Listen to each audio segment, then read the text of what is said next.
안녕하세요. 구름이입니다. 구독과 좋아요 부탁드립니다. 바이에른은 분데스리가 12라운드에서 승리를 거두며 중요한 승점 3점을 확보했습니다. 미넨은 쾰른에게 1대0으로 승리했습니다. 그리고 토마스 투엘 감독은 단 한 명의 선수도 교체하지 않았습니다. 미넨은 전반전에 여러 차례 기회를 잡았고 서너 골을 넣었어야 했습니다. 하지만 케인만이 득점했습니다. 휴식 시간 이후 경기는 완전히 잠잠해졌고 쾰른은 수비는 잘했지만 앞으로 나아갈 해결책을 찾지 못했고 후반전에도 득점 기회를 얻지 못했습니다. 케인은 경기 내내 잠잠했지만 바이에른의 승리를 이끈 득점을 했고 계속해서 새로운 기록을 만들고 있습니다.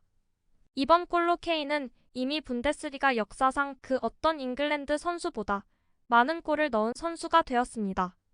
이번 시즌 18골을 넣은 케인은 1978-79 시즌과 2019-20 시즌에 각각 17골을 넣은 케빈 키건과 제이든 산초보다 더 많은 골을 넣으며 분데스리가 풀 시즌을 뛰었던 선수들보다 더 많은 골을 넣었습니다. 또한 12경기 만에 18골을 넣은 것은 분데스리가 신기록입니다. 케인은 바이에른의 전설 게르트 뮬러가 세운 이전 기록인 17골도 뛰어넘었습니다. 소파스코어에 따르면 김민재는 터치 135회, 패스 123회 중 117회 성공으로 95%, 롱패스 8회 중 4회 성공, 공중볼 경합 3회 중 2회 성공, 클리링 2회, 슛 차단 1회, 가로채기 3회를 기록했습니다. 언론들은 김민재에게 평균적인 점수를 부여하며 긴 여정의 피로도를 언급하고 있습니다. 한국 선수의 A매치에 대한 부담감이 눈에 띄었습니다. 특히 초반에는 컨디션이 좋지 않아 보였지만 시간이 지날수록 평소와 같은 의연한 수비를 보여줬습니다. 파트너 우파메카노보다 왼쪽 측면에서 할 일이 조금 더 많았습니다. 특히 롱볼에 대해선 항상 견고하지는 않았고 일부 경합에서는 다소 부주의했습니다. 한 주 동안의 긴 여정이 한국 선수에게 너무 힘들었을 가능성이 높습니다. 초반에는 거칠고 성급했고 때때로 발밑에 공을 가지고 너무 바빴습니다. 하지만 쾰른의 몇 차례 공격 시도가 김민재에겐 큰 문제가 되지 않았습니다. 케인은 후반 20분 골로 리그 통산 18골을 기록하며 분데스리가 역대 영국인 한 시즌 최다 득점 기록을 경신했습니다. 가장 놀라운 부분은 바이에른이 분데스리가를 12경기밖에 치르지 않았다는 점입니다. 이 시점에서 케인이 걷는 곳마다 기록은 케인의 발밑에 떨어지는 것 같습니다. 이 경기는 케인이 바이에른에 얼마나 중요한 선수인지 보여주는 좋은 예이기도 합니다. 케인이 없었다면 바이에른은 0대0 무승부를 기록하며 아쉬운 마무리에 좌절했을 것입니다. 케인의 활약으로 승점 3점을 확보한 바이에른은 분데스리가 정상에 올랐습니다. 바이에른의 골문 앞 마무리가 좋지 않았음에도 불구하고 승리는 안도감으로 다가옵니다. 특히 국제대회 휴식과 그에 따른 피로가 겹쳐서 기세가 꺾인 상황에서 말이죠. 투엘 감독은 경기의 만족감에 대해 인터뷰했고 선수들에게 사과를 했습니다. 전반전에 매우 좋은 경기를 펼쳤고 여러 차례 좋은 기회를 만들었습니다. 일반적으로 우리의 큰 강점은 기회를 잘 활용하는 것입니다. 하지만 1대0으로 앞선 상황이었기 때문에 집중력을 잃지 않고 경기를 지배하는 것과 느슨해지거나 방심하는 것을 혼동하지 말아야 했습니다. 후반전에 그 점을 잘 해냈기 때문에 승리할 자격이 있었습니다. 오늘 우리는 빌드업 플레이가 매우 유동적이었고 매우 가변적이었지만 항상 각자의 위치에서 훈련을 했습니다. 우리는 끊임없이 적응해야 했지만 선수들이 아주 잘 해냈습니다. 팀에 대한 믿음이 점점 커지고 있습니다. 오늘 준비 상태, 의지, 정신력은 매우 훌륭했습니다. 조금 아쉽습니다. 오늘은 느끼지 못했지만 벤치에 있는 선수들을 믿지 못해서가 아니라 우리가 경기를 너무 잘했기 때문입니다. 우리는 경기를 잘 통제했습니다. 추포와 해리의 조합이 좋았고 헤딩은 추포에게 맡기고 싶었습니다.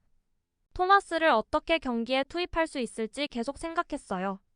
마티스나 라파에게도 몇 분을 더 주려고 했지만 항상 너무 빡빡했습니다. 리듬을 깨고 싶지 않았어요. 하지만 오늘은 제 자신과 싸우고 있었습니다. 보통은 이런 일이 일어나지 않기 때문에 선수들에게 사과했죠. 선수들이 저를 원망하지 않고 그 정신을 이어갔으면 좋겠습니다. 오늘 저희는 정말 좋은 경기를 펼쳤습니다. 어떤 사람들은 경기를 보고 조금 더 기대했을 수도 있습니다. 하지만 모두에게 환상적인 경기였습니다. 전반전에는 우리가 경기를 지배했고 두세 골을 더 넣을 수도 있었습니다. 후반전에는 압박감이 없었고 소유권을 가지고 경기를 지배했습니다. 우리는 몇 번의 기회만 내줬는데 원정에서는 결코 쉽지 않은 일이죠. 휴식기 이후 금요일 저녁 경기에서 거둔 매우 중요한 승리였습니다. 아주 좋은 승점 3점입니다.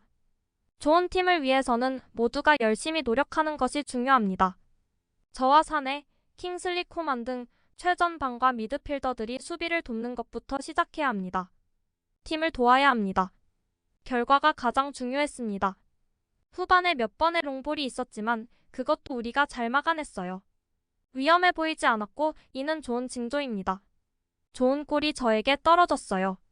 제 커리어에서 가장 쉽게 넣은 골 중 하나였어요. 몇 번의 확실한 기회를 놓쳤고 더 많은 골을 넣을 수도 있었죠. 하지만 승점 3점이 가장 중요합니다. 조건이 매우 어려웠고 우리는 매우 평탄하게 도착했습니다. 지금은 많이 논의되고 있지만 우리는 매우 잘했습니다. 후반에 더 많은 기회를 만들 수 있었을 수도 있었지만 국제 경기가 뼛속 깊이 박혀 있을 때는 경기를 통제하고 경각심을 잃지 않으려고 노력해야 하는데 우리는 그렇게 잘 해냈습니다. 수비만 잘한 것이 아니라 센터백들도 좋았습니다. 우리는 아무런 변화를 주지 않았고 이는 그것이 옳았다는 것을 보여줍니다. 우리는 끝까지 경기를 계속했습니다. 매우 중요한 승리였습니다. 바이에른은 경기에서는 승리했지만 김민재를 비롯해 우파메카노가 쓰러져 기둥 뿌리가 뽑힐 뻔했고 사내는 모든 기회를 날려버렸습니다. 경기를 지켜본 팬들은 언론의 점수에 비난하며 사내의 경기력을 논합니다. 김민재 4점. 넌 바보야? 바이에른은 자신감이 넘쳤고 사내도 노력하며 헌신적인 모습을 보였습니다. 하지만 결론은 그가 5개의 득점 기회를 놓쳤고 그 외에는 완전히 불운했다는 것입니다. 저에게는 5점입니다.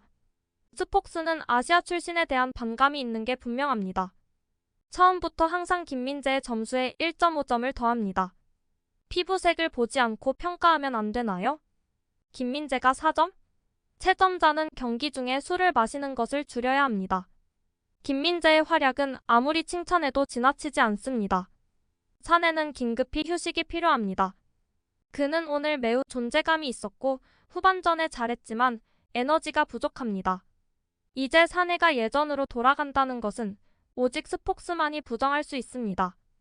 단지 1대0으로 이겼음에도 불구하고 좋은 경기력을 보였습니다. 키미와 사내는 두 선수에게 집중됐음에도 불구하고 잘 해냈습니다.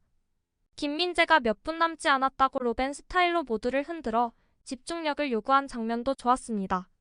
옵타에서는 오늘 12라운드 경기 전에 슈퍼컴퓨터로 2023-24 시즌을 예측했습니다.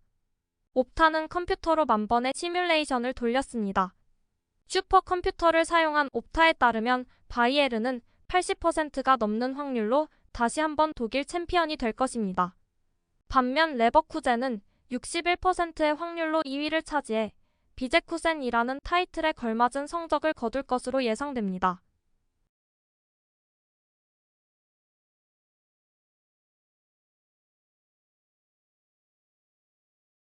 구독과 좋아요는 제작하는 데 큰 힘이 됩니다. 감사합니다. 다음에 또 보아요.